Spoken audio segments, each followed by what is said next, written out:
అందరికీ నమస్కారం అమ్మ. ఈరోజు మనం తెలుసుకుంటున్న అంశం ఏంటంటే అల్పసంఖ్యాక వర్గీకులు అంటే మైనార్టీలకు సంబంధించి ఒక ముఖ్యమైన విషయం అయితే ఈరోజు మనం తెలుసుకుంటున్నాం. అదేంటంటే ఇంకా ఆలస్యం చేయకుండా వీడియోలోకి వెళ్ళిపోదాం. మైనార్టీల బడ్జెట్కు ఇతర పథకాలు మళ్లించవద్దు, వారి సమగ్ర అభివృద్ధికి కృషి చేయాలి.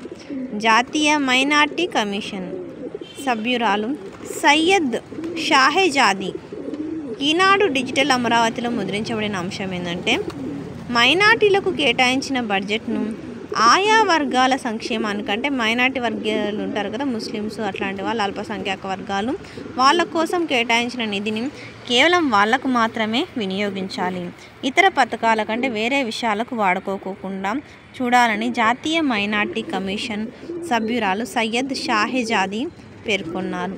మైనార్టీల సంక్షేమానికి ఉద్దేశించిన ప్రధానమంత్రి కొత్త 15 పాయింట్ల కార్యక్రమం రాష్ట్రంలో అమలవుతున్న తీరును ఆమె మంగళవారం సచివాలయంలో అధికారులతో సమీక్షించారు.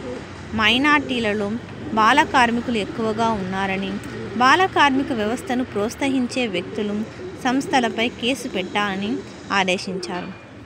మైనార్టీల ఆర్థిక స్థితిగతులను మెరుగుపరిచేందుకు ఎంఎస్ఎంఈలను ప్రోత్సహించాలని ప్రధానమంత్రి జన్ వికాస్ కార్యక్రమం కింద చేపట్టిన విద్యా సంస్థలు, ఆసుపత్రులు, వసతి గృహాల నిర్మాణాలకు సకాలంలో పూర్తి చేయాలని, మైనార్టీలకు విద్యా అవకాశాలు మెరుగుపరచాలని, ఆర్థిక కార్యకలాపాలు, ఉపాధి కల్పనలో సముచిత వాటా ఇవ్వాలని, ఐసిడిఎస్ సేవలు, పాఠశాల విద్యను అందుబాటులోకి తేవాలని, ఉర్దూ బోధించడానికి అవకాశాలు కల్పించాలి, మదర్సా విద్యను ఆధునీకరించాలి, ప్రతిభావంతులైన విద్యార్థులకు స్కాలర్షిప్లు అందించాలి, మౌలానా ఆజాద్ ఎడ్యుకేషన్ ఫౌండేషన్ ద్వారా విద్యా మౌలిక సదుపాయాలు పెంచాలి, యువతులలో సాంకేతిక శిక్షణ ద్వారా నైపుణ్యాలను పెంపొందించాలి, ఉద్యోగ శిక్షణ ఇప్పించాలి అని సూచించారు.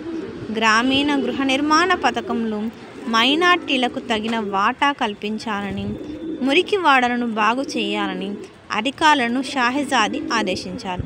అందరికీ ధన్యవాదాలమ్మా. ఇవన్నీ ముఖ్యంగా మైనార్టీలందరికీ ఒక గుడ్ న్యూస్ అని చెప్పుకోవాలా. వీళ్ళకి ప్రత్యేకంగా స్కాలర్షిప్లు, సపరేట్ హాస్పిటళ్ళు, మదరసాలు, వృద్ధు చదువులు, వృద్ధు వాళ్ళకు ఉద్యోగాలు ఇవన్నీ కల్పించాలని ఆమె సచివాలయంలో చెప్పినారు. అందరికీ ధన్యవాదాలమ్మా. ఇంకా మన ఛానల్ సబ్స్క్రైబ్ చేసుకుని వాళ్ళు ఎవరంటే దయచేసి సబ్స్క్రైబ్ చేసుకొని లైక్ చేసి షేర్ చేసి మీ ఫ్రెండ్స్కి, రిలేటివ్స్ అందరూ సబ్స్క్రైబ్ చేసుకోమని చెప్పండి.